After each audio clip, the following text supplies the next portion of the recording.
بسم اللہ الرحمن الرحیم۔ السلام علیکم ناظرین اکرام، میں ہوں محسن شہزاد مغل اور آپ دیکھ رہے ہیں ویلی نیوز۔ ناظرین اکرام، جیسا کہ آپ کے علم میں ہے کہ ہم نے رمضان المبارک کے حوالے سے 6 خصوصی پروگرامز رکھے تھے مختلف موضوعات پر، ہر موضوع پر ایک نئے اسکالر کے ساتھ اس پر ہم طویل گفتگو کرتے ہیں۔ تو آج ہم دوسرے پروگرام میں موجود ہیں اور آج کا ہمارا موضوع ہے اسلامی اخلاقیات تجارت اور سیرت سیدنا عثمان غنی رضی اللہ تعالیٰ عنہ۔ تو آج کے اس خوبصورت موضوع پر بات کرنے کے لیے ہمارے ساتھ ایک بڑی خوبصورت اور نوجوان اسکالر محترم جناب عمر فاروق شاہ صاحب موجود ہیں۔ تو سر، سب سے پہلے آپ کا شکریہ، آپ نے وقت دیا۔ تو میرا سب سے پہلے آپ سے سوال یہ ہے کہ تجارت کا جب بھی نام آتا ہے نا، تجارت کا، تو جیسے نماز، روزہ، زکوٰۃ، ان چیزوں کا نام آتا ہے تو لوگ اس کو دین کے ساتھ جوڑتے ہیں۔ تجارت کا نام آتا ہے تو لوگ اس کو جوڑ دیتے ہیں دنیا کے ساتھ، کہ تجارت ایک دنیاوی چیز ہے۔ حالانکہ ائمہ کرام نے اوپر چلے جائیں تو انبیاء کرام نے، آقا علیہ السلام نے بھی تجارت کی، لیکن لوگ اس کو دنیا کے ساتھ خاص کرتے ہیں۔ اور دوسری طرف اسلام جو ہے وہ ترک دنیا کا بھی بات کرتا ہے کہ دنیا سے ترک کر کے، تعلق ختم کر کے تو جو صوفیہ والے رستے پہ چل پڑو۔ تو ایک چیز یہ سمجھا دیں کہ جو اسلام نے ترک دنیا کا موقف دیا ہے وہ اس کا اصل مقصد کیا ہے، اور تجارت کا، جو لوگ تجارت کو دنیا کے ساتھ جوڑتے ہیں، اس کا کیا جواب دیں گے؟ جی محسن بھائی، سب سے پہلے آپ کا بہت شکریہ کہ آپ نے اس خوبصورت موضوع کے اوپر گفتگو کا موقع عنایت فرمایا۔ شکریہ۔ کیونکہ یہ ایک بہت ہی اہم موضوع ہے جس کا براہ راست تعلق ہمارے معاشرے کے ساتھ ہے۔ سب سے پہلے جو آپ نے سوال کیا ہے، اگر ہم اس کو آغاز کریں کہ دین کیا ہے اور مذہب کیا ہے، اور دین اور مذہب کا فرق کیا ہے۔ جی۔ دین ایک جامعیت کا نام ہے، دین ایک ٹوٹیلٹی کا نام ہے۔ دین پارٹ ٹائم جاب نہیں ہے، یہ آپ کی ایک مکمل زندگی ہے ایسے ہی جو جامع نصاب حیات مہیا کرتا ہے، زندگی کے ہر گوشے سے ڈیل کرتا ہے، خواہ وہ گوشہ سیکولر ہو اپنے نظر آنے میں، خواہ وہ ریلیجیس ہو، خواہ وہ اکنامیکل ہو، خواہ وہ سوسائٹی سے اس کا تعلق ہو، خواہ وہ فیملی لیول پر ہو۔ صحیح۔ یعنی کہ دین ہر شعبہ ہے زندگی میں اپنے ماننے والوں کو بنیادی ہدایت اور اصول اور رہنمائی عطا کرتا ہے۔ جبکہ ہمارے ہاں جو مذاہب ہیں، عیسائیت ہے یا یہودیت ہے یا دیگر جو مذاہب ہیں، خواہ وہ دنیاوی ہیں مذاہب یعنی یا آسمانی مذاہب ہیں، ان کے ہاں کیا ہے کہ وہ اپنی زندگی کو فقط چرچ تک محدود کرتے ہیں۔ ان کے ہاں دین یا مذہب وہ چرچ تک ہے۔ وہ باہر کی زندگی میں وہ کہتے ہیں کہ ہماری بیس لاجک کے اوپر ہے، ٹھیک ہے، یا ہماری بیس ڈیموکریسی کے اوپر ہے، ہماری سوشل لائف وہ لاجک کے مطابق ہم لے کر چلیں گے، ہماری جو ہے وہ سوشل اور اکنامیکل لائف وہ جمہوریت کے اوپر، اور جس طرح انٹلیکٹ جو گائیڈ کرے گی، عقل گائیڈ کرے گی، اس کے مطابق ہم اصول بنائیں گے۔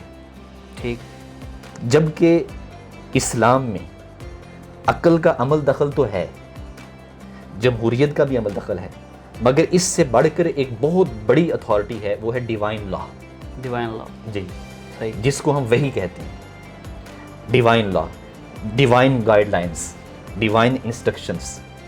اب یہ جو حصہ ہے، یہ جو بقیہ مذاہب ہیں انہوں نے ڈیوائن لا اور ڈیوائن گائیڈ لائنس اور جو بیسک ہدایات ہیں ان کو صرف نظر کر دیا، صحیح، اور پوری اکنامکس کی بیس، پوری ٹریڈ کی بیس، اپنی جو فیملی لا ہے اس کی بیس وہ انہوں نے جمہوریت پر، اور وہ بھی جمہوریت اصل نہیں ہے، وہ نام نہاد جمہوریت ہے، یا عقل اور عقل کا بے جا استعمال، اس کے اوپر انہوں نے اس کی بنیاد رکھی ہے۔ اسلام عقل کو اون کرتا ہے، ایسے ہی، اسلام جمہوریت کو بھی اون کرتا ہے۔ بالکل۔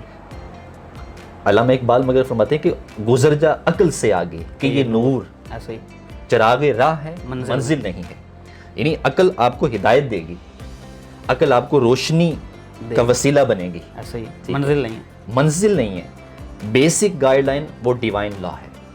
تو ہمارے ہاں مذہب کا ایک تصور وہ یہ ہے کہ آپ صرف بس چرچ تک محدود ہو جائیں، مسلمان ہیں وہ مسجد تک محدود ہو جائیں، نماز کر رہا ہے، روزہ کر رہا ہے، حج کر رہا ہے، زکوٰۃ ادا کر رہا ہے تو ہم کہیں گے یہ مذہبی شخص ہے۔ ایسے ہی، داڑھی ہے تو ہم کہیں گے یہ مذہبی شخص ہے، سر پہ ٹوپی ہے، امامہ ہے تو ہم کہیں گے یہ مذہبی شخص ہے۔ ایسے ہی، جبکہ مذہب کا تعلق یا دین کا تعلق آپ کی سوسائٹی جو لائف ہے, جو آپ کی معاشرتی زندگی ہے, اس کے ساتھ ہے. آپ کے ہمسائے کے ساتھ کیا حقوق ہیں, کیسے تعلق ہے. آپ کا اپنا جو ہے وہ فیملی لیول پہ اپنی بیوی کے ساتھ, بیوی کا شوہر کے ساتھ, بچوں کے ساتھ, سوسائٹی کے ساتھ آپ کی ڈیلنگز کیا ہیں. یعنی کہ معاملات کو اسلام نے بڑی ترجیح دی ہے. ایک حصہ ہے دین کا عبادات کا اور ایک حصہ ہے معاملات کا. عبادات جسٹ 10% ہیں, 90% معاملات 90% آپ کے جو ہے وہ عبادات معاملات کے اوپر کھڑے ہیں. ٹھیک ہے, ان معاملات اگر آپ پیچھے کتب اٹھا کر دیکھیں, فقہا نے 90% جو لکھا ہے وہ معاملات پر لکھا ہے. یعنی عبادات تو ہماری چند ایک ہیں نا. آپ نماز ہے, اب نماز ایک طریقہ ہے, اس کا طریقہ طے ہو گیا. ٹھیک ہے, روزہ ہے, اس کا طریقہ طے ہو گیا. اس میں اب اجتہادات بہت کم ہیں چیزوں میں. ٹھیک ہے, لیکن یہ معاملات کی جو زندگی ہے, یہاں پر اصل آپ کا دین پتہ جہاں سے چلنا ہے. آپ نمازی ہیں تو ہم یہ نہیں کہہ سکتے کہ آپ دینی شخص ہیں. آپ حاجی ہیں, حج کیا ہے, ہم یہ نہیں کہہ سکتے آپ دینی شخص ہیں. اسلام کہتا ہے کہ ہم اس کو دیکھیں گے کہ وہ اپنے معاشرے میں کیسے ہے. اب معاملات میں کیسا, عبادت نہیں, معاملات دیکھیں. معاملات میں اب اس کو آپ قرآن سے ٹیلی کر لیں. جی, قرآن کہتا ہے ارأیت الذی یکذب بالدین فذلک الذی یدع الیتیم فلا یحض علی طعام المسکین. کہ کیا تو نے اس شخص کو دیکھا ہے جو دین کو جھٹلا رہا ہے. اب وہ دین کو جھٹلانے والا کون ہے؟ وہ دین کو جھٹلانے والا یہ نہیں کہا کہ وہ جو نماز نہیں پڑھتا وہ نہیں ہے. اس کی اپنی ایک الگ سپیس ہے اور مقام ہے. مگر یہاں پہ فرمایا کہ وہ جو کھانا کھلانے پر ابھار نہیں رہا. ٹھیک ہے, وہ بھوکے کے لیے اس کے اندر کوئی احساس نہیں ہے, اس کے اندر جذبات نہیں ہیں بھوکے کے لیے. سوسائٹی کے ساتھ, معاشرے کے ساتھ اس کی وابستگی اس لیول کی نہیں ہے, ابھی اٹیچمنٹ ہی نہیں ہے. ٹھیک ہے, بالکل. تو یہاں پر یہ قرآن کا پیغام کیا ہے اور دین اسلام کا پیغام کیا ہے کہ آپ کے معاملات پر ہی آپ پر یہ شرعی حکم لگایا جائے گا کہ یہ شخص مذہبی ہے یا کہ غیر مذہبی ہے. ٹھیک ہے, اب یہاں پر جو آپ نے اس سے متعلقہ یہ فرق ہے, ٹھیک ہے, مذہب کا اور دین کا. ٹھیک ہے, مذہب ایک خاص زندگی میں آپ کو لے جاتا ہے اور یہ امت مسلمہ کی یہ زوال کا آغاز ہی ہے. میں آپ کو یہ چیز ایک عرض کرتا چلوں, ہمارا زوال کہاں سے شروع ہوا؟ جب ہم نے اپنی اکنامیکل لائف اور اپنی سوشل لائف اور اپنی فائنینشیل لائف اور اپنی فیملی لائف اپنے مطابق چلانا شروع کر دیا, دین سے باہر نکال لیا. ہاں, ہم نے کہا کہ ہم بس جو عقل کہہ رہی ہے, جو ڈیموکریسی, جمہور, اکثریت جو کہہ رہی ہے, یعنی وہی ویسٹ کو فالو کرنا ہم نے شروع کر دیا. ٹھیک ہے, صحیح. اور وہ ویسٹ اس چیز میں آج اپنے آپ کو وہ کہہ رہا ہے کہ ہم نے غلطی کی. یعنی وہ ان کے اپنے مفکرین اس نتیجے پر پہنچ چکے ہیں کہ واقعی ہم نے غلطی کی ہے. اور اقبال تو 100 سال پہلے اس چیز کی نمائندگی کر کے اور اس چیز کا اشارہ دے کر چلے گئے تھے کہ تمہاری تہذیب خود اپنے خنجر سے خودکشی کرے گی. جو شاخ نازک پہ آشیانہ بنے گا تو ناپائیدار ہوگا. یعنی وہ کہہ رہے ہیں کہ آپ یہ جو مغرب کی تہذیب جس کی بنیاد میں ہی عقل ہے, جس کی بنیاد میں ہی فقط اور فقط اور عقل کا بھی ایک محدود معنی وہ لے رہے ہیں. ٹھیک ہے, جمود ہے اس میں بھی, اس تصور میں بھی, اور جمہوریت کا بھی محدود معنی. تو وہ کہہ رہے ہیں کہ یہ جو تہذیب آج آپ کھڑی کر رہے ہیں یہ خودکشی کرے گی کیونکہ آپ ایک شاخ نازک پہ آشیانہ بنا رہے ہیں. تو بنیاد میں اگر آپ ڈیوائن لا کو اور خدائی ہدایات کو اور ڈیوائن گائیڈ لائنز کو آپ نکال دیں گے تو پھر آپ جو ہے وہ کبھی بھی اپنی سوشل لائف میں, آج ہمارے یہاں مسائل پیدا ہو رہے ہیں, سوشل لائف دیکھیں آپ. ٹھیک ہے, فیملی لائف دیکھ لیں, لوگوں کی برباد ہو چکی ہے. مسائل وہ ہر طبقہ مسائل کا شکار ہے. یعنی کہ اسی لیے کہ ہم نے وہ بیسک ہدایات کو بھلا دیا ہے. ٹھیک ہے, اور جمود کا شکار ہے, اور ایک مجرد جو ہے وہ عقل کا تصرف اور مجرد جو ہے وہ ایک جمہوریت کا جو تصور ہے اس کو ہم نے لے لیا ہے. تو بیسک ہمیں سب سے پہلے بحیثیت مسلمان اور بحیثیت قوم ہم نے یہ اس طرف رجوع کرنے کی ضرورت ہے کہ ہم دین کو ایک جامعیت کے تناظر میں دیکھیں. صحیح, دین کا ایک مذہب کے تناظر میں نہ دیکھیں, محدود نہ کریں. ہاں, محدود نہ دیکھیں, بلکہ اس کو ایک جو جامع نظام حیات پیدا کیا ہے نا دین اسلام نے. قرآن کہتے ہیں ان الدین عند اللہ الاسلام, کہ دین اللہ کے نزدیک ابھی اسلام ہے. تو دین کا معنی پھر یہ ہے کہ آپ کی ساری جو لائف ہے وہ بیس کر رہی ہے اسی نیوکلیس کے گرد ہی آپ بیس کر رہی ہیں. تو یہ ہمیں سب سے پہلے اپنے عوام کو بتانے کی ضرورت ہے, اپنی آڈینس کو بتانے کی ضرورت ہے کہ دین ہر شعبہ حیات میں بیسک گائیڈ لائن آپ کو پرووائڈ کر رہا ہے. بالکل صحیح ہے. اچھا سر, دین نے, اسلام نے کہہ لیں کہ اسلام نے کیا کوئی جو ہے وہ کمانے کی مقدار معین کی ہے, یا اسی کے ساتھ کہہ لیں کہ منافع کی کوئی مقدار متعین کی ہو؟ اچھا, ایک چیز جو پیچھے آپ کے سوال میں رہ گئی وہ ترک دنیا والی, جی جی, اس کے حوالے سے بھی میں عرض کرتا چلوں. ہمارے ہاں بیسکلی یہ سمجھا جاتا ہے کہ بس صرف اور صرف ہم نماز پڑھ لیں, روزہ رکھ لیں, زکوٰۃ, ٹھیک ہے, یہ عبادات ہوں گی اور یہ دین ہو گیا. اگر ہم کر رہے ہیں, تجارت کر رہے ہیں, اگر ہم جو ہے وہ بزنس کر رہے ہیں اور اپنی جاب پہ کھڑے ہوئے ہیں, جی, یا اپنی ایجوکیشن کے حوالے سے ہم ڈیلنگ کر رہے ہیں, تو وہاں پر سمجھا جائے گا کہ یہ دنیا دار بندہ ہے. بالکل ایسا ہی, ٹھیک ہے, عام یعنی کہ ایک کامن پرسیپشن لوگوں کی یہ, یار یہ دنیا دار بندہ ہے, یہ دیکھو یہ تجارت کر رہا ہے, یہ بزنس کر رہا ہے, یہ تو اللہ اس کو یہ بھول چکا ہے. ٹھیک ایسے ہے, ہی عام جملے, عام یعنی کہ یہ ایک تصور ہے ہمارے ذہن میں. ایسا ہی, لیکن یہ تصور دین سے بالکل متصادم ہے. دین میں جو بندہ عبادت کا تصور یہاں پہ بتانا چاہیے, جی جی, کہ عبادت کیا ہے. عبادت کا تصور یہ ہے کہ آپ, حضور نے فرمایا کہ سب سے بہترین جہاد لقمہ حلال ڈالنا اپنے بیوی بچوں کے منہ میں. بالکل ایسے ہی, ٹھیک ہے, اور اس بندہ, جو بندہ اپنی روزی کے لیے نکلتا ہے صبح, تو وہ جنت کے راستے پر ہوتا ہے. ٹھیک ہے, وہ جہاد کے راستے پر ہوتا ہے اگر وہ شریعت کے مطابق اپنی عمل کر رہا ہے. صحیح. اسی طرح ایک طالب علم ہے, وہ علم حاصل کرنے کے لیے نکل رہا ہے, تو فرمایا کہ فرشتے اس کے پروں کے نیچے جو ہے وہ, اس کے قدموں کے نیچے پر بچھا رہے ہیں. سمندری مخلوق اس کے لیے دعا کر رہی ہے, فرشتے اس کے لیے دعا کر رہے ہیں. ٹھیک ہے, یعنی کہ اب وہ طالب علم ہے, اپنی بنیاد دنیا کی تعلیم کے لیے وہ نکلا ہے. ٹھیک ہے, لیکن اگر اس کا انٹینشن, اس کی نیت جو ہے وہ درست ہے اور وہ دین کے تابع ہے, شریعت کے تابع ہے, تو وہی دنیا کا کام عبادت بن جائے گا. وہی تجارت جو دنیا کا بظاہر دنیا کا کام نظر آ رہا ہے, وہی عبادت بن جائے گا. ٹھیک ہے, وہ تجارت اس کی عبادت بن جائے گی. وہ اس کا روزی, جاب پہ جانا, اب وہ بیوی اور گھر والوں کے لیے, بچوں کے لیے وہ ایفرٹ کر رہے ہیں, وہ جاب پہ جانا اس کا عبادت بن جائے گا. تو یعنی عبادت کا تصور ہمیں اس پہ بڑا واضح ہونا چاہیے کہ عبادت کا تصور بڑا جامع ہے. جب آپ اس تصور کو ہم سمجھ جاتے ہیں تو پھر کبھی بھی ہم یہ بات نہیں کریں گے کہ یہ دنیا ہے. دنیا سے محبت اس سے منع کیا گیا ہے, دنیا سے محبت منع کی گئی. ہاں, دنیا سے محبت سے منع کیا گیا ہے. دنیا کی جو محبت ہے وہ دل کے اندر نہ آئے. صحیح.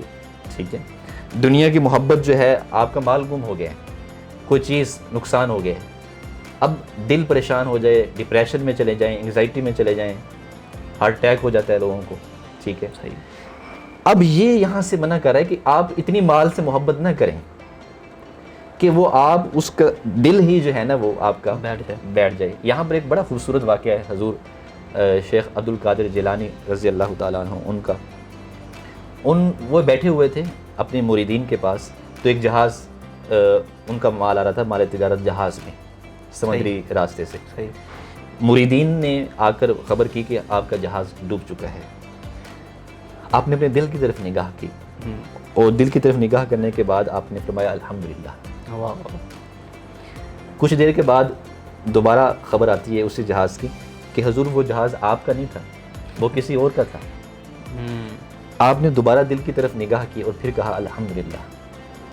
اب جب دونوں صورتوں پر ایک ہی جملہ بولا, حالانکہ کیفیات مختلف ہیں مگر جملہ ایک ہے, تو مریدین کو یہاں پر حیرانگی ہوئی. تو انہوں نے سوال کیا کہ حضور آپ نے دونوں کیفیتوں پر جدا جدا کیفیات ہیں مگر جملہ ایک ہی بولا ہے.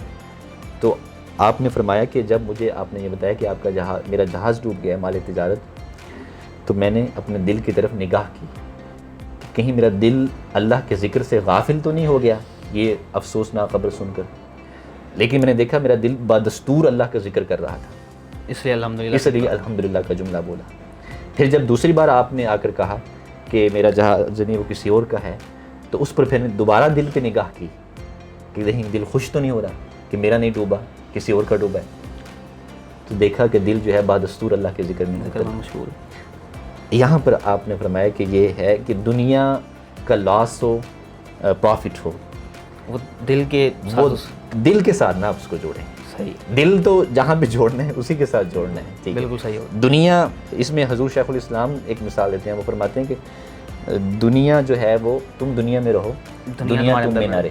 ایسا ہی. اور ایگزامپل کیا دیتے ہیں کہ ایک کشتی ہے، وہ پانی میں تیر رہی ہے، تو وہ جب تک پانی اس کے اندر نہیں جاتا کشتی کے اندر وہ ڈوبتی نہیں ہے. ڈوبتے نہیں. لیکن جو ہی پانی تھوڑا سا کشتی کے اندر چلا جائے گا وہ ڈوبنا شروع کر دے گی. ایسے ہی ہمارا یہ جسم ہے، اگر اس میں دنیا کی طلب، دنیا دل میں آ جائے گی تو ہماری شخصیت، ہماری جو زندگی ہے وہ ڈوبنا شروع ہو جائے گی. مطلب کہ ہم دنیا کے اندر رہیں. ہمارے یہی تو دین اور مذہب کا یہاں پہ ایک سیکنڈ ڈیفرنس میں عرض کرتا چلوں. جی. وہ جو پرانے مذاہب تھے وہاں پر لوگ عبادت کے لیے جنگلوں میں نکل جاتے تھے، پہاڑوں میں نکل جاتے تھے. ایسے ہی. ٹھیک ہے، اسلام نے کہا نہیں، اور حضور نے منع فرمایا. حضور نے فرمایا لا رہبانیہ فی الاسلام، اسلام کے اندر رہبانیت نہیں ہے. رہبانیت کا مطلب یہ ہے کہ آپ جنگلوں میں نکل جائیں، دنیا ترک کر دیں اور آپ اللہ اللہ کرنے نکل گئے ہیں اور آپ پیچھے یہاں پہ اپنے فرائض کو چھوڑ کے چلے گئے ہیں. یہ تصور نہیں. اب دیکھیں سب سے بڑھ کر شخصیت محبوب حضور نبی کریم صلی اللہ علیہ وسلم ہے.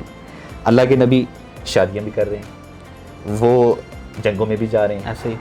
وہ جو ہے وہ صحابہ کے ساتھ تجارت بھی کر رہے ہیں. بالکل صحیح. ٹھیک ہے، اور عبادت بھی کر رہے ہیں. یعنی ان سے بڑھ کر تو کوئی شخصیت نہیں. جب وہ ہمارے لیے ایک ماڈل ہیں، ایک اسوہ ہیں، ایک کامل نمونہ ہیں، تو ہم انہیں کی طرف دیکھیں گے. بالکل ایسے ہی. تو عبادت کا تصور بھی وہیں سے لیں گے. تو یعنی کہ اس لیے ہم دنیا، لوگ، اب میں نے آپ کو شیخ عبد القادر جیلانی کی بات کی، لوگ سمجھتے ہیں کہ یہ صوفی تھے فقط، لیکن وہ بہت بڑے تاجر تھے، بڑے مالدار شخصیت، بہت مالدار شخصیت تھے، اور بہت قیمتی جبہ اور لباس زیب تن فرماتے تھے. ایسا ہی. امام اعظم ابو حنیفہ وہ بہت بڑے تاجر تھے. پھر صحابہ اکرام میں آگے عرض کروں گا، صحابہ اکرام میں بہت بڑے بڑے جو تاجر تھے. ایسا ہی. ٹھیک ہے، یعنی اگر تجارت، دنیا داری، یہ چیزیں بری ہوتی تو وہ لوگ کبھی نہ کرتے جو اتنی بڑی بڑی شخصیات ہماری تاریخ کے جو لوگ ہیں. ایسا ہی. تو منع اس چیز سے ہمیں کیا جا رہا ہے کہ دنیا کی محبت، دنیا کی مال، اس چیز دنیا میں رہو لیکن دنیا کی محبت نہ آئے. ایسا ہی. بالکل کلیئر ہو گیا. اچھا سر، سوال دوسرا یہ تھا کہ کیا اسلام نے کوئی پیسے یا دولت کمانے کی مقدار معین کی ہے اور دوسری جانب کو منافع کمانے کی مقدار متعین کی گئی ہے؟ یہ جو مقدار تو کوئی متعین نہیں ہے. ٹھیک ہے، جائز ہو، حلال ہو، اور جو شرائط ہیں شریعت کی وہ بیان کر دی ہیں شریعت نے بڑے اوپنلی. ٹھیک. کہ مال حرام نہ ہو، قسم نہ اٹھائیں، غبن نہ کریں، دھوکہ نہ دیں. حضور نے فرمایا جس نے ملاوٹ کی وہ ہم میں سے نہیں. یعنی یہ چیزیں جو اخلاقی اعتبار سے یہ اصول ہیں اخلاقی بنیادی، ان اصولوں کو آپ فالو کر لیں. جتنی مرضی دولت کمائیں، آپ کبھی بھی جو ہے وہ آپ کو شریعت وہ نہیں کہے گی کہ آپ غلط کرتے ہیں. صحیح. ٹھیک ہے، کیونکہ اصل اصول کیا ہے؟ اصل اصول ہے کہ حلال یا حرام، کہ وہ آپ نے جائز طریقے سے کمایا یا نہیں. اگر ایک بندے نے جائز طریقے سے کمایا، دیکھیں زکوٰۃ ہے، زکوٰۃ ہوتی ہی مال پر تب ہے جب وہ مالدار ہو بندہ. اگر وہ مالدار ہونا کوئی شریعت کی نگاہ میں برا ہوتا تو زکوٰۃ کا پہلو نہ رکھا جاتا، صدقے کا پہلو نہ رکھا جاتا. ٹھیک ہے، تو زکوٰۃ اس لیے رکھ دی تاکہ مالدار جو ہے وہ اپنی زکوٰۃ نکالے. ٹھیک ہے، تو جب وہ زکوٰۃ نکال رہا ہے، جائز طریقے سے کما رہا ہے، حلال طریقے سے کما رہا ہے، تو وہ جتنا مرضی کمائے، کوئی اس کی شریعت نے لمٹ نہیں بیان کی. باقی جو دوسرا سوال ہے منافع کے حوالے سے، منافع کے حوالے سے 2-3 اس کی بنیادی چیزیں ہیں، اور پھر اس کی ایک چیز اخلاقی ہے. اخلاقی اعتبار سے یہ کہ اگر کوئی کہے کہ جی یہ موبائل ہے، یہ میں نے 10,000 کا لیا اور میں اس کو کتنے کا بیچوں، شریعت نے آپ کو یہاں پہ کوئی رہنمائی نہیں کی. اخلاقی رہنمائی کی ہے، اصولی رہنمائی نہیں. اخلاقی کیا ہے کہ مناسب نفع لے کر بیچ دو. ٹھیک ہے.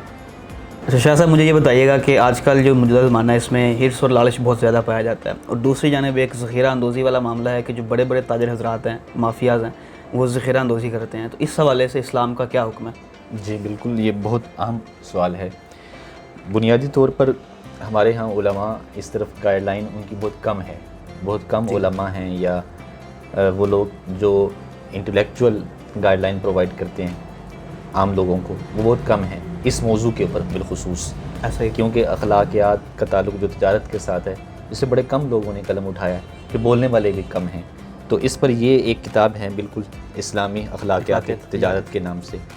یہ کتاب ڈاکٹر حسین محی الدین قادری صاحب نے یہ کتاب لکھی ہے جو ڈاکٹر طاہر صاحب کے بیٹے ہیں، اور یہ اس وقت منہاج یونیورسٹی میں deputy chairman board of governor ہیں.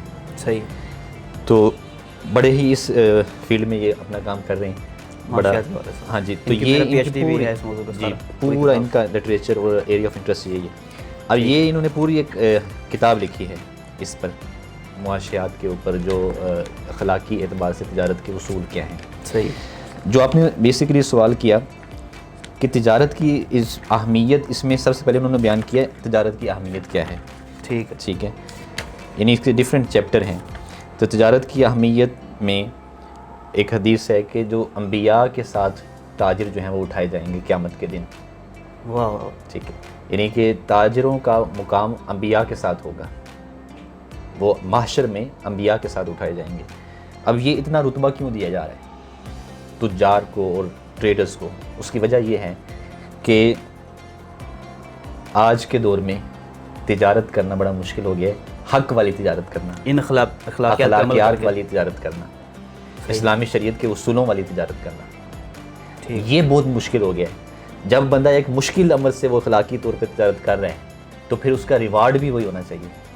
ٹھیک ہے. صحیح. تو وہ ریوارڈ بھی وہی عطا فرمایا کہ وہ انبیاء کے ساتھ اٹھے گا.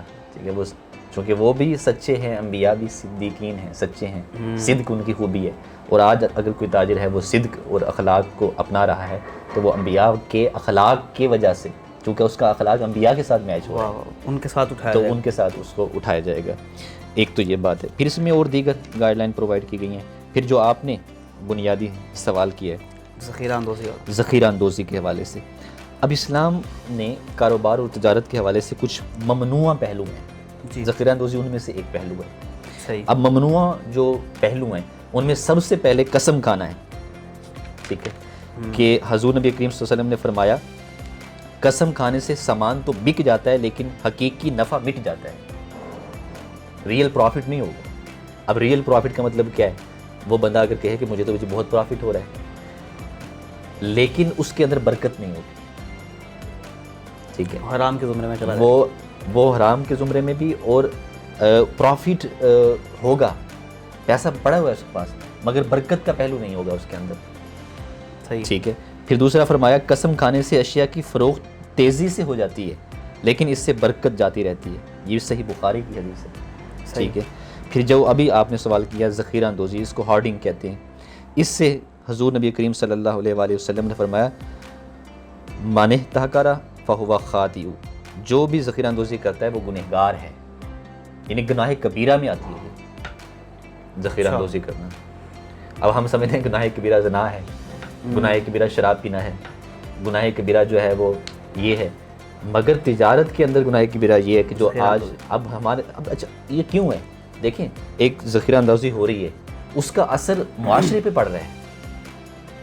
ٹھیک ہے. بحران آ جاتا ہے مختلف چیزوں کا، جب وہ کرائسس آ جاتے ہیں، لوگ غریب ہو جاتے ہیں، لوگوں کا چولہا بند ہو جاتا ہے، ماں اپنے اولاد کے لیے کچھ نہیں کر سکتی، وہ بھوک اور پیاس محسوس کر رہے ہوتے ہیں گھروں میں لوگ. ٹھیک ہے.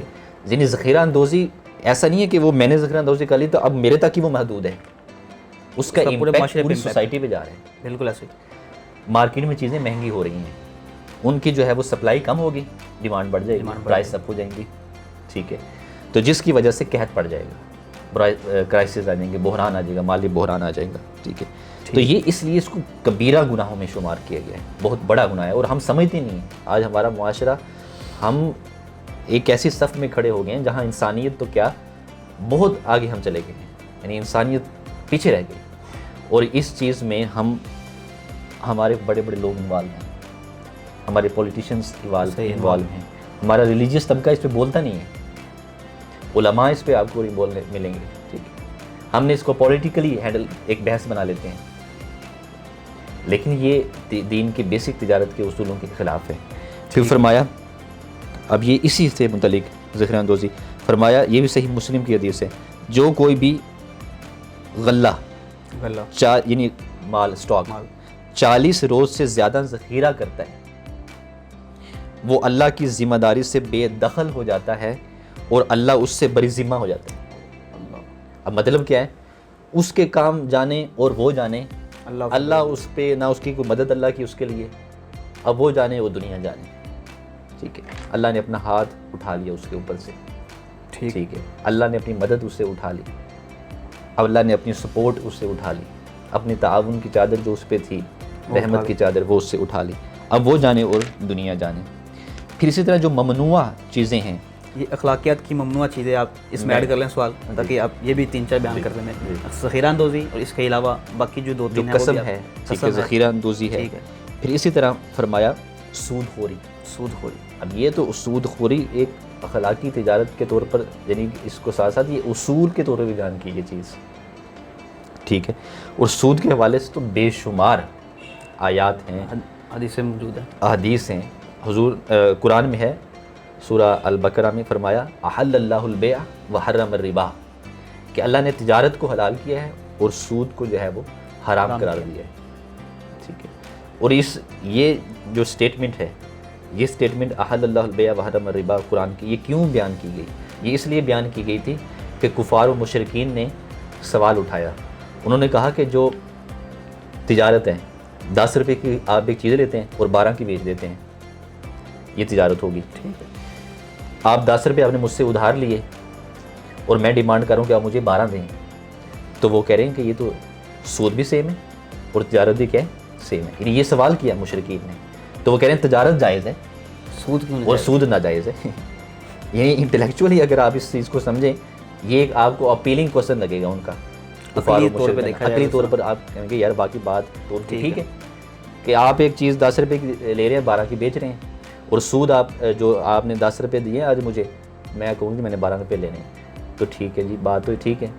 لیکن یہ منطقی طور پر آپ کو بات ٹھیک لگے گی, لیکن اس کے جو اینڈ رزلٹ ہیں اور اس کے جو نتائج ہیں, اس کا اثرات سوسائٹی کے اوپر بہت برا ہوگا. پہلی وجہ اس میں یہ ہے کہ جو تجارت ہے اس کے اندر کوموڈیٹی انوالو ہے, اس میں پروڈکٹ انوالو ہے. ٹھیک ہے, جو کرنسی ہے جی, وہ کرنسی اسلام اس کو وہ کوموڈیٹی نہیں کہتا, اس کو پروڈکٹس کے معاملے میں نہیں ڈالتا. نہیں, وہ کرنسی جو ہے وہ ایک الگ چیز ہے. ٹھیک ہے, کرنسی دے کے کرنسی لینا یہ غلط, یعنی وہ ریئل ٹریڈ ہی نہیں ہے. ٹھیک ہے جی, وہ ریئل ٹریڈ نہیں ہے, اس سے تجارت پروموٹ نہیں ہوتی. ٹھیک ہے, صحیح. 10 روپے میں نے آپ کو دیے, 12 روپے میں آپ سے لے رہا ہوں, بھائی میں کس چیز کے 12 روپے لے رہا ہوں؟ ٹھیک ہے, پروڈکٹ میں تو چلو آپ کو پروفٹ ہوگا نا, آپ خرید کے لائے رکھی. اچھا, اب یہاں پہ سوال کیا جاتا ہے آگے سے کاؤنٹر کہ میں نے آپ کو اماؤنٹ دیا ہے, میں نے آپ کے ساتھ وہ کیا ہے, احسان کیا ہے, نیکی کی ہے, تو مجھے اس پہ کوئی بدلہ بھی تو ملنا چاہیے. بھائی اگر آپ نے ریوارڈ لینی ہے تو آپ 10 روپے کو انویسٹ کر دیں. صحیح. احسان اگر کیا تو پھر احسان کا بدلہ اللہ بدلہ دے. اللہ قرآن کہتا ہے وَمَن يَقْرِضُ اللَّهُ قَرْضًا حَسَنًا, کون ہے جو اللہ کو قرض حسنہ دے؟ جو قرض حسنہ ہے وہ آپ بندے کے ساتھ کانٹریکٹ نہیں کر رہے, وہ آپ اللہ کے ساتھ کانٹریکٹ کر رہے ہیں, تو اس کا ریوارڈ پھر بندے سے نہ لیں, وہ اللہ سے لینا پڑے گا آپ کو. صحیح. ٹھیک ہے, یہ وہ 2 روپے کا اللہ نے آپ کو بڑا انعام دینا ہے اور آپ اس کو 2 روپے میں محدود نہ کریں. ٹھیک ہے, صحیح. تو وہ اللہ کے ساتھ آپ کانٹریکٹ کر رہے ہیں, اور یہاں پر اگر آپ نے اس سے بینیفٹ لینا ہی ہے, پھر آپ اس کے ساتھ بندے کو دے ہی نہ 10 روپے, آپ اس کو انویسٹ کر دیں. ٹھیک ہے, وہاں سے آپ کو پروفٹ آ جائے گا. ٹھیک ہے, صحیح. تو یعنی سود کے حوالے سے بہت تفصیل ہے, یہ تو ایک خاص موضوع ہے, کبھی اس میں انشاءاللہ ہم بات کریں گے الگ سے. ٹھیک ہے, پھر اس طرح سود میں ایک حدیث میں عرض کر دوں, فرمایا کہ جو بندہ سود کھاتا ہے, سود کھانے والا اور سود دینے والا دونوں, عاقل والموکل دونوں, فرمایا کہ وہ اب اس کا آخری درجہ, فرمایا کہ اس کے 73 شعبے ہیں سود کے. جی, 73 شعبے, اور فرمایا آخری درجے کی جو گناہ ہے وہ ایسے ہے جیسے کوئی ماں کے ساتھ زنا کرتا ہے. یہ آخری درجے کا گناہ ہے سود کا, یعنی کہ 73 شعبوں میں سے آخری درجے کا یہ گناہ ہے. ٹھیک ہے, اب بقیہ اس سے بڑے آپ اندازہ کر لیں ان کو کیسے ہوگا. پھر اسی طرح اور بہت سی چیزیں ہیں, ملاوٹ کے حوالے سے منع کیا, بخل کے حوالے سے منع کیا, انفاق کی جو ہے وہ کہا. اسلام کا بہت بڑا ایک چیپٹر انفاق پہ ہے, اللہ کی راہ میں خرچ کرنا, صدقہ کرنا اور خیرات کرنا. تو یہ اس لیے یہ بیسک گائیڈ لائن ہمیں یہ ہیں یہ ممنوع چیزیں آ گئی. لیکن اسلامی اخلاقیات تجارت جو ہیں اس میں جو بیسک اخلاقیات نکالے گئے ہیں جی وہ جو مین چیزیں ہیں ان پہ بھی تھوڑی سی روشنی ڈال رہے ہیں. بیسک چیزوں میں سب سے پہلے تو فرمایا کہ اللہ رب العزت نے فرمایا یا ایھا الناس کلوا مما فی الارض حلالا طیبا، کہ حلال اور طیب چیزیں کھاؤ. ٹھیک یہ بیسک گائیڈ لائن ہوگی. ٹھیک ہے. پھر دوسرا فرمایا کہ اگر آپ کے پاس مال ہے تو اس مال کو پھر خرچ کرو. ٹھیک ہے. ٹھیک. اس مال کو جب آپ خرچ کریں گے، صدقہ کریں گے، چیریٹی کریں گے، خیرات دیں گے تو غریبوں میں جائے گا. قرآن کہتا ہے کہ لا یکون دولۃ بین الاغنیاء، مال صرف جو ہے وہ اغنیاء کے پاس جمع نہ ہو جائے، وہ تجارت دیتے رہیں، زکوٰۃ دیتے رہیں تاکہ غریبوں تک جو ہے وہ گردش ہو.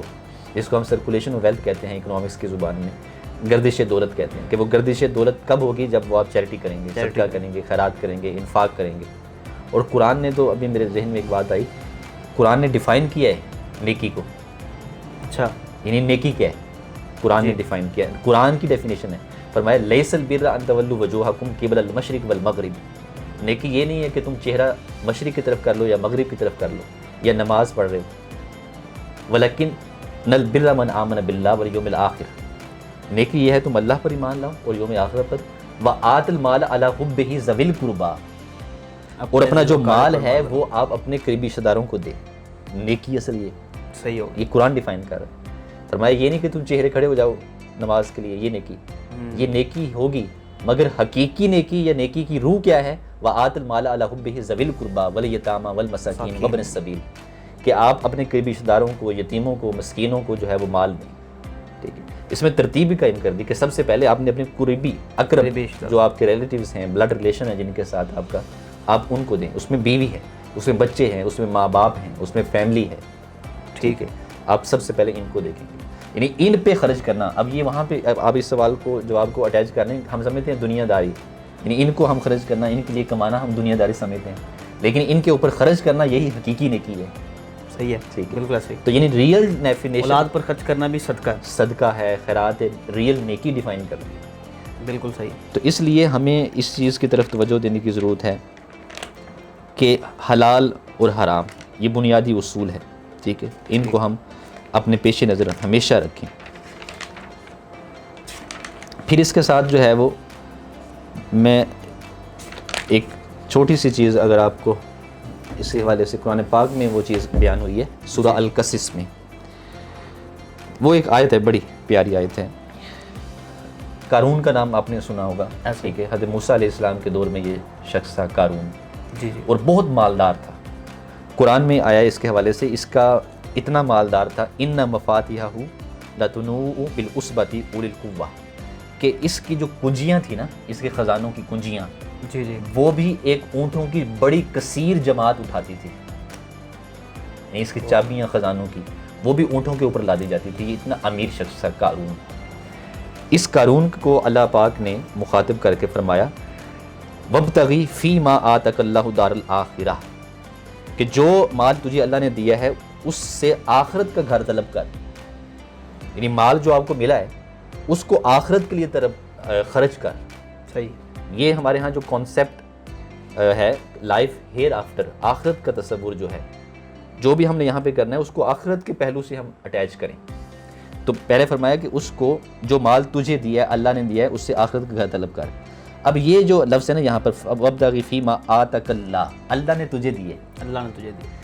یہاں پر اس بندے کو قارون کو ایڈریس کیا گیا کہ یہ جو مال تم سمجھ رہے کہ میرا ہے، یہ تمہارا نہیں ہے، یہ غرور کر رہے ہو تم، تکبر کر رہے ہو تم، میرا ہے، یہ تمہارا نہیں ہے. آتک اللہ، اللہ نے تمہیں دیا.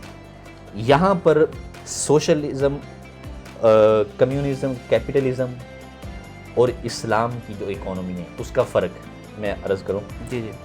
کیپٹلزم میں کیا ہے کہ جو میں نے کمایا سرمایہ دارانہ نظام میں، جی وہ سارا میرا ہے. I am the real owner, میں حقیقی مالک ہوں. اسلام کہتے ہیں نہیں، real owner is Allah. You are the trustee, آپ امین ہیں. ٹھیک ہے. مال کے امین، اس نے آپ کو عطا کیے. امین کا مطلب کیا ہے کہ یہ چیز میرے پاس ہے، میں اس کو جو ہے وہ حفاظت کر رہا ہوں اور جان بوجھ کر اس کے اندر میں تصرف نہیں کر سکتا. جیسے مجھے دیا ہے جس نے، اس کے مطابق جو اس نے کہا ہے، اس کی گائیڈ لائن کے مطابق میں اس کو خرچ کروں گا. ٹھیک. میں خود سے نہیں اس کو تصرف کر سکتا. آپ امین ہیں, تصرف اسی کی اجازت سے کرنا ہے. کھائیں جتنا مرضی, اس نے کھانے پینے کے پھر خود اصول دے دیے اللہ نے, لگانے کی انویسٹمنٹ. ہاں جی, تو وہ جو ہم بات کرتے ہیں ڈیوائن گائیڈ لائن, وہ یہاں پہ وہ بیسک گائیڈ لائن. اب یہ فرق ہے, کیپٹلزم جو مغربی نظام معیشت ہے وہ کہتا ہے کہ جی I am the real owner, میں نے کمایا ہے, 100 روپے میرا ہے, میں کیوں زکوٰۃ دوں. وہ کہتے ہیں میں کیوں زکوٰۃ دوں, میں کیوں صدقہ کروں, میں کیوں خیرات کروں. لیکن اگر مسلم مائنڈ ہوگا جی وہ کہے گا اللہ کا حقیقی ہے, میں تو ٹرسٹی ہوں, اس نے کہا ہے زکوٰۃ نکالو تو نکالوں گا. وہ دکھ نہیں ہوگا اس کے دل کو. صحیح, اتنا مالدار بندہ ہے, نظام ٹھیک ہے, دے دیا. یعنی اتنا بندہ ہے, ایک بندہ ہے اس کے پاس مال ہے لاکھوں روپیہ, ملینز میں اس کے پاس پیسے ہیں. اب اس کی زکوٰۃ بہت زیادہ بن رہی ہے. اب وہ جب نکالے گا تو اس کے دل کو ایک کھینچ پڑے گی. لیکن جب اس کا مائنڈ سیٹ یہ ہوگا کہ یہ میں تو ٹرسٹی ہوں, میں تو امین ہوں, یہ تو اللہ کا ہے, یہ بھی نہ مجھے ملتا, اس کے دل کو پریشانی نہیں. تو یہاں پر ایک تو اس قارون کو ڈریس کیا کہ مال تیرا نہیں ہے, مگر ساتھ میں امت مسلمہ کو بھی پیغام دے دیا کہ یہ جو بھی آج تجھے مل رہا ہے یہ اللہ کا ہے. صحیح ہو گیا. اور فرمایا کہ اس سے آخرت کا گھر طلب کر. اب اگلی ایک آپ نے سوال کیا تھا نا کہ دنیا داری, وہ اس آیت میں جواب ہے وَلَا تَنْسَ نَصِيبَكَ مِنَ الدُّنْيَا, اور دنیا میں حصہ نہ بھولنا اپنا. یعنی تم اب صرف ایسے نہ چلے جانا کہ بس سارا مال اٹھا کے آخرت میں لگا دو, سارا مال چیریٹی کر دو, سارا مال صدقہ کر دو, میں جی مذہبی آدمی ہوں بہت, میں بہت چیریٹی دینے والا ہوں. نہیں, حضور کے پاس ایک شخص آیا, حضور اسے کہا یسوع میں سارا مال دیتا ہوں. حضور نے کہا نہیں, اپنے لیے بھی رکھو, بچوں کے لیے بھی رکھو, ان کو یتیم اور بے آسرا چھوڑ کر نہ جاؤ, ان کے لیے پیچھے مال چھوڑ کے جاؤ تاکہ وہ کسی سے سوال نہ کریں, اور بے آسرا نہ چھوڑو. تو مطلب کیا کہ جب آپ مذہبی ہیں تو پھر ساتھ ہی دنیا کے لیے بھی آپ مال اپنا رکھیں, اپنی ضروریات کو پورا اسباب کرنا کے لیے, ضروریات کے لیے. یعنی کہ وہاں فرمایا وَلَا تَنْسَ نَصِيبَكَ مِنَ الدُّنْيَا, دنیا کو نہیں بھولنا. آپ قرآن کی آیت اٹھا لیں, ہم کیا پڑھتے ہیں ربنا آتنا فی الدنیا حسنہ, اللہ ہمیں دنیا میں بھی حسنات عطا فرما, والآخرۃ, اور آخرت میں بھی. اور فرمایا اب یہ تیسری چیز وَأَحْسِنْ كَمَا أَحْسَنَ اللَّهُ إِلَيْكَ, اور احسان کرو جیسا اللہ نے تجھ پر احسان کیا. اللہ نے تمہیں مال دیا, احسان ہے, اب تم بھی دوسروں کو احسان کرو, چیریٹی کرو, صدقہ کرو, خیرات کرو. اللہ نے تم سے احسان کیا نا, تم اس قابل نہیں تھے. اچھا میں سمجھ رہا ہوں کہ میں اس قابل تھا, میں نے کمایا ہے, بھئی میں نے ایفرٹ کیے, میں اس قابل تھا. بھی تمہاری ایفرٹ, کیا بہت سے لوگ ہیں ایفرٹ کرتے ہیں ان کو نہیں ملتا, جتنی ایفرٹ مزدور کرتا ہے اس سے زیادہ کون کرتا ہے, نہیں ملتا اس کو. ٹھیک ہے, ایفرٹ اگر میں سمجھوں کہ میری ایفرٹ کی بنیاد پہ مجھے مل رہا ہے تو میں پھر گمراہ ہوں. ایفرٹ کی بنیاد پہ نہیں مل رہا, اللہ کے فضل کی بنیاد پہ مل رہا ہے, اللہ کے احسان کی بنیاد کے اوپر مل رہا ہے مجھے. صحیح بات. تو یہاں پر اگر ہم کہیں نا کہ بھی مجھے تو میں کیوں لوگوں کو دوں, میں احسان کیوں کروں, نہیں, اللہ فرما رہا ہے وَأَحْسِنْ, احسان کرو, کما احسن اللہ علیک, جیسے اللہ نے تم سے احسان کیا. اللہ نے تجھے مال دیا, اللہ نے تجھے اولاد دی, اللہ نے تجھے کاروبار دیا, اب یہ آپ جو ہے وہ آگے لوگوں کے ساتھ احسان کرو. اور چوتھی چیز فرمایا وَلَا تَبْغِ الْفَسَادَ فِي الْأَرْضِ, اور زمین میں فساد نہ پھیلاؤ. اب یہاں سے جو اس سے ڈرائیو ہو رہی ہے چیز, اب زمین میں فساد, یہاں پر کون سا فساد کی بات ہو رہی ہے, یہاں پہ معاشی فساد کی بات ہو رہی ہے. اس میں ذخیرہ اندوزی آ جاتی ہے. ذخیرہ اندوزی, جی, قسم کھا کے مال بیچنا, دوسرے کا استحصال کرنا, سود لینا, یہ ہے معاشی فساد. ٹھیک ہے, کیونکہ پیچھے بیک گراؤنڈ بتا رہا ہے کہ معاشی بات ہو رہی ہے نا, تو اس لیے یہاں پہ آیت کا بیک گراؤنڈ بتا رہا ہے کہ بلا تب, جس طرح وہ فساد پھیلاتا تھا قارون, فرمایا آج قارون موجود ہیں, یہ ذخیرہ اندوز ہی قارون ہے, یہ قارونی سوچ ہے. صحیح ٹھیک ہے, یعنی قارون ایک استعارہ ہے, اگر ہم سمجھیں تو قارون موجود ہے, یہ قارونی سوچ موجود ہے, قارونی فکر موجود ہے, قارونی نظام موجود ہے ہمارے ہاں. جب تک ہم اس نظام سے, اس فکر سے, اس سوچ سے نہیں نکلیں گے, یہ قرآن کی ہدایات. ٹھیک ہے, یعنی ایک تو یہ کہ ہم مال کے اندر جو کما رہے ہیں کہیں کہ اللہ کا ہے اور ہم ٹرسٹی ہیں. پھر دوسرا, اتنی سوچ آگے نہ چلی جائے کہ ہم کہیں دنیا چھوڑ کے نکلو پہاڑوں کی طرف, یہ مال سارا اللہ کا ہے, نہیں, بلکہ کنٹرول کیا کہ دنیا کے ساتھ چلو. پھر تیسری فرمایا احسان کرو, احسان کرو, پھر اب اس کو آگے دو بھی, انفاق, صدقہ, خیرات, چیریٹی, اس سے سرکولیشن بڑھے گی, سرکولیشن بڑھے گی, غریب بیچارہ غریب نہ رہے, آج آپ اس کو زکوٰۃ دے کے اگلی بار اس کو اسٹیبل کر دیں کہ وہ لوگوں کو زکوٰۃ دینے والا بن جائے. صحیح ہوگا. ٹھیک ہے. اب دیکھو ہم جن کو زکوٰۃ دیتے ہیں ہم ہر سال ان کو زکوٰۃ دے رہے ہیں, وہ سٹینڈ نہیں ہو پا رہے, وہ اسٹینڈ ہی نہیں ہو پاتے, وہ اگلے سال بھی زکوٰۃ کے لیے کھڑا ہوتا ہے. ہم اس کو بزنس شروع کروا دیں, ہم اس کو کاروبار شروع کروا دیں, اگلے 2-4 سالوں میں 5 سالوں میں وہ زکوٰۃ دینے والا بن جائے. اور یہ فاروقی نظام یہی تھا, حضرت عمر فاروق. صحیح. ہم جو کہتے ہیں نا کہ اس وقت زکوٰۃ لینے والا کوئی نہیں ملتا تھا, وہ ایسے نہیں ڈیولپ ہوا تھا, اس کے پیچھے یہ فکر تھی. زکوٰۃ دینے کی بجائے اگلے کو کاروبار بنا کے دے دیا, کاروبار پہ آپ اس کو کھڑا کر دیں, چاہے وہ اس کے پیسے سے ہو, زکوٰۃ بھی آ جائے اور ایڈ بھی اس میں آ جائے. ٹھیک ہے, تاکہ وہ ایک اچھا اپنے پاؤں پہ کھڑا ہو جائے. ٹھیک ہے, احسان. ٹھیک ہے. اور ولا تبغی فی الفساد, اور چوتھا فرمان معاشی فساد جو ہے نا وہ برپا نہ کرے. یعنی یہ قرآن کی بیسک گائیڈ لائن ہے. اب ہمارے اس اینگل میں ہمارے ہاں چیزیں نہیں بیان کی جاتی, ہم علماء ہمارے اس طرف متوجہ ہوں. اس سے ایک آیت نے سارا نظام بھی دے دیا, نظام دے دیا, اخلاقیات بھی سکھا دی ہیں, اور سارا نظم بتا دیا اور کمپیریزن کر دیا ہے سرمایہ دارانہ نظام کے ساتھ. ایسا ہی ہے, سارا کچھ مسرد بھی کر دیا, جو ذخیرہ اندوزی ہے وہ. اچھا مجھے بتا دیں کہ صحابہ کرام رضوان اللہ علیہم اجمعین میں سب سے مالدار صحابی کون تھے؟ یہ بہت امپورٹنٹ سوال ہے. ہمارے ہاں جو ہے وہ یہ ایک تصور ہے عام کہ شاید صحابہ کرام نے ہمیشہ جو ہے وہ ایسی زندگی گزاری ہے جو کہ بس وہ اللہ کرتے تھے بیٹھ کے, وہی مطلب ترک دنیا والی. ٹھیک ہے, لیکن میں آپ کے سامنے کچھ اعداد رکھوں گا حضرت عبد الرحمن بن عوف رضی اللہ تعالیٰ عنہ, ان کی شخصیت کے. اور ہمارے لوگ سن کر یہ بڑے حیران ہوں گے کہ وہ ایسے صحابی تھے حضور نبی کریم صلی اللہ علیہ وسلم کے, ان کا جب مال تجارت آتا تھا مدینہ کے اندر, اونٹوں کے اوپر آتا تھا, اونٹوں کی قطاریں ہوتی تھی, اور جب مدینہ کے اندر داخل ہوتا تھا تو مدینہ کی زمین کانپ اٹھتی تھی.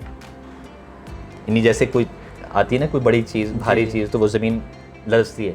ایسے ان کے اونٹ آتے تھے جب, تو لوگ سمجھتے تھے یہ عبد الرحمن بن عوف کا مال تجارت آ رہا ہے. واہ, اتنا مال تجارت تھا ان کا. اب میں وہ عدد بھی علماء نے یہاں پہ اس کی تحقیق کی ہے کہ ان کے پاس آپ کی تجارت. اچھا, آپ نے ایک اصول بھی بتایا حضرت عبد الرحمن بن عوف نے, یہ تاجر تھے بہت بڑے. وہ کہتے ہیں کہ میں 2-3 میرے اصول ہیں تجارت کے. وہ کہتے ہیں کہ نہ میں ادھار پر دیتا ہوں نہ لیتا ہوں. اچھا, یہ منع نہیں ہے ادھار پہ دینا یا لینا, مگر وہ اپنا پرسنل اصول بتا رہے ہیں. کہتے ہیں میں نے تاجر کیوں زیادہ بڑا ہوا کہ نہ میں جو ہے وہ ادھار دیتا تھا نہ میں لیتا تھا. ٹھیک ہے. اب دوسرا اصول انہوں نے بڑا اہم بیان کیا. وہ کہہ رہے میں کم پروفٹ پہ اپنی چیز کو بیچتا تھا, اس سے گاہک بڑھتا تھا, گاہک اس کا بڑھ جاتا ہے, کسٹمر ڈیمانڈ بڑھ جاتی, چیز مارکیٹ جلدی نکل جاتی. صحیح. ٹھیک ہے. یعنی ہمارے ہاں یہی ہے کہ جی ہم اگر اس کا اچھا ریٹ نہیں لگے گا, اچھا پروفٹ نہیں ملے گا, ہم نہیں بیچیں گے. وہ فرماتے ہیں کہ میری جو ترقی کا راز ہے, معاشی ترقی کا راز, وہ کیا کہ میں کم پروفٹ پہ مال کو بیچ دیتا تھا, پھر ادھار میں لین دین نہیں کرتا تھا. اسی طرح اور بہت سے اصول انہوں نے بیان کیے. پھر آپ سخی بھی بہت تھے عبد الرحمن بن عوف. ٹھیک ہے. آپ نے مختلف مواقع پر اللہ کے راستے میں ایک بار 40,000 درہم دیے اس زمانے میں, ایک بار 50,000 درہم دیے. ٹھیک ہے. اور یہ پاکستانی کرنسی میں یہ روپیہ بنتا ہے 82 کروڑ روپیہ,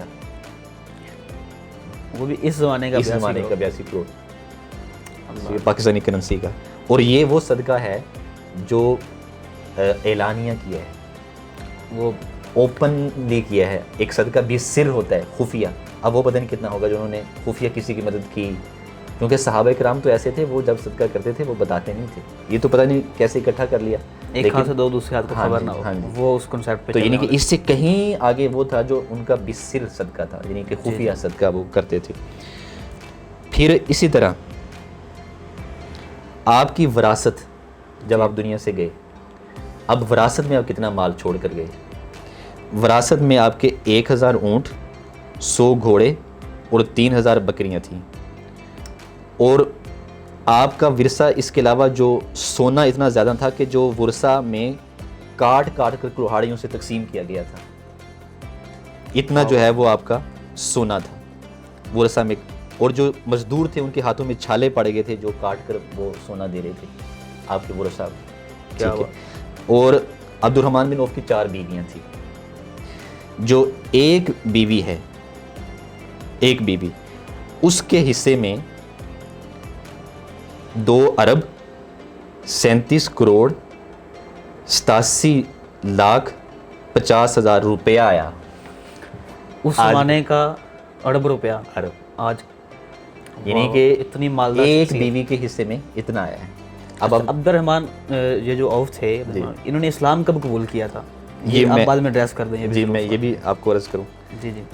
یعنی کہ 4 بیویاں تھیں جی. اور 4 بیویوں میں سے جو وراثت میں ایک بیوی کو ملا وہ اربوں میں ہے. وہ اربوں میں ہے. ٹھیک ہے. 2 ارب اور 37 کروڑ. ٹھیک ہے. اور 87,50,000. اور اس کے علاوہ پھر آپ کے ترکے کے 7 حصے کیے گئے, پھر ان کو تقسیم کیا گیا. یہ ایک بیوی کا ترکہ, پھر 4 بیویوں کو ملے. اب یہ دیکھیں اتنا. اب میں نے یہ اسٹوڈنٹس کو یہ بھی کروایا تھا, آپ کے جو سب سے امیر ترین شخص ہے اس کے پاس اتنی دولت نہیں ہے. آج کا جو امیر ترین, میرے ذہن میں وہ ایگزیکٹ نام نہیں, آج کا جو آپ ریسرچ اس پہ کریں کہ ہمارا آج کا جو امیر ترین شخص ہے اس کے پاس اتنی دولت نہیں ہے. یہ 1400 سال پہلے حضور کے ایک صحابی کے پاس اتنی دولت تھی. واہ, یہ اس وقت کے ان کو امیر ترین شخص کہا جا سکتا ہے. اور آج تک ان کا ریکارڈ نہیں ٹوٹا. واہ, کیا بات. یعنی ہمارے ہاں جو وہ تصور ہے نا کہ دنیا ان لوگوں نے اسلام کو مضبوط کیا ہے اپنے مال سے, اپنی دولت سے. اور ان کا یہ حوالے سے یہ بیان کیا گیا کہ انہوں نے حضور نبی کریم صلی اللہ علیہ وسلم کو بہت زیادہ مال دیتے تھے اسلام کے لیے, جہاد کے لیے, اور اسلام کو مضبوط کرنے کے لیے بے شمار انہوں نے مال عطا کیا. یعنی یہاں سے ہمارے ہاں یہ تصور صحابہ کرام سے اور سنت سے یہ آ رہا ہے کہ مال جتنا مرضی آپ کما لیں, مال کی کوئی لیمٹ نہیں ہے. صرف اور صرف جو شرعی اصول ہوں, اخلاقی تجارت کے اصول ہوں, ان کو آپ اڈاپٹ کریں. پھر اسی طرح عثمان غنی, اس میں بلکہ میں آپ کو سوال کر لیتا ہوں, ہمارے چونکہ موضوع کا بھی حصہ تھا حضرت عثمان غنی رضی اللہ تعالیٰ عنہ کی سیرت. وہ بھی بہت بڑے تاجر تھے, ان کے بارے میں بھی دنیا جانتی ہے. ان کا تو بہت زیادہ ذکر کیا جاتا ہے نا, جیسے ان کی نسبت, حالانکہ یہ تو ان سے بہت بڑے تاجر تھے, ان کا ذکر نہیں کیا جاتا. ممبروں پہ بیٹھے ہمارے علماء ان کا ذکر نہیں کرتے. حضرت عثمان غنی معروف تاجر تھے, ساری دنیا جانتی ہے. تو ان کی دولت سے اسلام کو کتنا فائدہ ہوا اور انہوں نے کن اصولوں پر تجارت کی تھی؟ جی اچھا, حضرت عثمان غنی رضی اللہ تعالیٰ عنہ کے حوالے سے معروف زیادہ یہ ہے کہ وہ زیادہ مالدار تھے, جبکہ باقی کچھ اور ایسے صحابہ بھی ہیں جیسے عبد الرحمن بن عوف ہے اور دیگر صحابی بھی ہیں جو بہت مالدار تھے. جی. اور اس سے اسلام کو بہت تقویت ملی اور اسلام اپنے عروج پر پہنچا. ٹھیک ہے. ٹھیک. اب ہمارے ہاں حضرت عثمان غنی رضی اللہ تعالیٰ عنہ کی جو شخصیت ہے وہ تو آپ کو پتہ ذی النورین ہیں. ٹھیک ہے. بالکل. حضور کے 2 جو ہیں نور ہیں ان کی بارگاہ میں. ٹھیک ہے. 2 نوروں والے ہیں, شخصیت ہیں. پھر ان کا کنویں والا واقعہ بڑا معروف ہے جو عام بیان کیا جاتا ہے کہ یہودی سے لے کر جو ہے وہ اپنے مسلمانوں کو دے دیا تھا. پھر اس سے بڑھ کر جہاد کے لیے, ٹھیک ہے, انہوں نے بہت زیادہ پیسہ ہر جہاد پہ, غزوہ بدر ہو, غزوہ احد ہو, ہر وہ مال وہ پیش کرتے تھے. اور حضرت عثمان غنی رضی اللہ عنہ کے حوالے سے یہ کہ یہ مال تجارت اپنا یہ پارٹنرشپ پہ اپنا کاروبار کرتے تھے. ٹھیک. یعنی کہ پارٹنرشپ سے بعد مل کے 2-4 لوگوں کے ساتھ مل کے اپنا جو ہے وہ کام کرتے تھے, تجارت کرتے تھے. ٹھیک ہے. اور ان کے جو قافلے ہیں وہ مکہ میں 2 بار قافلے جاتے تھے تجارت کے. ٹھیک ہے. شام کی طرف. ٹھیک ہے. ایک جاتا تھا سردیوں میں, ایک جاتا تھا گرمیوں میں. یہ 2 قافلے جاتے تھے. اور قرآن پاک میں یہ قافلے بیان بھی ہوئے ہیں. لِإِعْلَافِ قُرَيْشٍ رِحْلَةَ الشِّتَاءِ وَالصَّيْفِ. یہاں پہ اللہ پاک نے ان گرمیوں سردیوں کے قافلوں کی قسم اٹھائی ہے. واہ واہ. یہ لِإِعْلَافِ, یہ قسم لام قسم کا ہے. ٹھیک ہے. ٹھیک. کہ ان تجارتی راستوں کی قسم. ٹھیک ہے. اور یہ 2 اس میں مکہ کے اس وقت اسلام تو ابھی آ رہا تھا. ٹھیک ہے. مکہ کے لوگوں کی جی جو کفار ہیں, ابو سفیان ہے, ابو جہل ہے, دیگر, ان کے ساتھ بھی انویسٹمنٹ ہوتی تھی. یہاں سے وہ جی پہنچاتے تھے اور کرتے تھے. یہ اونٹ ان کے بھی موجود ہوتے تھے, ان کے ساتھ انویسٹمنٹ ہوتی تھی. ٹھیک ہے. یعنی کمبائن تھا اس وقت. ٹھیک ہے. اور وہ تجارت جاری ہے. صحیح. غزوہ بدر کا بیک گراؤنڈ بھی اگر آپ اٹھا کر دیکھیں, وہ بھی ایک تجارتی قافلے پر جو ہے وہ مسلمانوں نے جو ہے وہ مسلمانوں کی طرف سے ایک صحابی نے ان سے ایک غلطی ہوئی چھوٹی سی, اور وہ بھی ایک غلط فہمی کی بنیاد پر ہوئی. تو انہوں نے جو ہے وہ اس کی وجہ پھر وہ جنگ بنی, غزوہ بدر بنی. جی جی. ٹھیک ہے. اب وہ پھر اس پر وہ قافلہ آ رہا تھا, ابو سفیان اس کو میں تھا. ٹھیک ہے. وہ قافلہ کفار کا آ رہا تھا اور وہ یہ تجارت کا قافلہ تھا. تو جب اس کو جو ہے وہ پھر مسلمانوں کی طرف سے وہ کچھ مشکلات کا سامنا کرنا پڑا تو اس کے بیک گراؤنڈ پہ لوگوں نے جا کر مکہ میں بیان کیا کفار نے کہ ہمارے مال تجارت پہ حملہ ہو گیا ہے، مسلمانوں نے حملہ کر دیا ہے، تو اس کا پھر باعث بنا غزوہ بدر کا۔ یعنی میں نے کہنے کا مطلب یہ ہے کہ وہ مال سارے کا سارا اس میں کفار اور مشرکین اور حضرت عثمان غنی رضی اللہ تعالیٰ عنہ اور دیگر صحابہ، وہ مال ان کا تھا، ٹھیک ہے، وہ مال لگا ہوا تھا۔ تو آپ انٹرنیشنل ٹریڈ کرتے تھے، جس کو ہم ملک سے دوسرے ملک میں شام کی طرف آپ کے قافلے جاتے تھے، ٹھیک ہے، اس میں گندم اور چیزیں دیگر جو کھجور اس دور میں بہت جاتی تھی، ٹھیک ہے، شام کی طرف، چونکہ مکہ میں کھجور مرکز تھا، جی وہ جاتی تھی، تو یہ آپ کا بڑا ایک پروڈکٹ تھی، ٹھیک ہے۔ اس کے علاوہ آپ لوگوں کو قرضہ بھی دیتے تھے، اور وہ قرضہ جو ہے وہ احسان کی بنیاد پہ دیتے تھے، حضرت عثمان غنی رضی اللہ تعالیٰ عنہ، ٹھیک، صدقہ کرتے تھے، غریبوں کو چیریٹی کر دیتے تھے، ان کو ہیلپ کر دیتے تھے۔ دیکھیں ہمارے ہاں ہم سمجھتے ہیں بزنس سے ہی مال بڑھتا ہے، مال جو ہے وہ اللہ کی راہ میں کرنے سے بڑھتا ہے، حقیقت یہ ہے، احسان کرنے سے بڑھتا ہے، صدقہ کرنے سے بڑھتا ہے، خیرات کرنے سے بڑھتا ہے، یہ برکت کا پہلو ہے، ٹھیک۔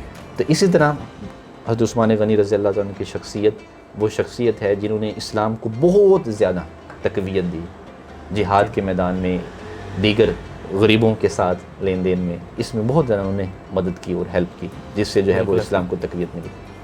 شکریہ شاہ صاحب۔ ناظرین کرام، جیسا کہ ہم نے آج گفتگو کی عمر فاروق شاہ صاحب کے ساتھ، بہت ہی انتہائی کمپریہنسو گفتگو ہوئی، ہم نے اخلاقیات بھی جانے تجارت کے، اور تجارت میں جو ممنوع چیزیں ہیں ان کے بارے میں گفتگو کی، اور بہت سارے صحابہ کرام کے حوالے سے ان کے اصولوں پر بات کی، وہ کس اصول پر تجارت کرتے تھے، عثمان غنی رضی اللہ تعالیٰ عنہ کے حوالے سے خصوصی گفتگو کی کہ ان کی پروڈکٹس کیا تھی اور ان کے اصول کیا تھے۔ تو ایک بڑا ہی کمپریہنسو پروگرام ہے، تو شاہ صاحب کو شکریہ ادا کرتا ہوں، بڑا اچھا ماشاءاللہ پروگرام ہو گیا، اور اسی کے ساتھ اجازت دیجیے، انشاءاللہ پھر ملاقات ہوگی۔ اللہ حافظ۔ ویلیو نیوز کی ویڈیوز دیکھنے کے لیے ہمارا یوٹیوب چینل سبسکرائب کیجیے، ساتھ ہی ساتھ بیل کے آئیکن پر بھی کلک کیجیے تاکہ آپ ہماری آنے والی تمام معلوماتی ویڈیو سے باخبر رہ سکیں۔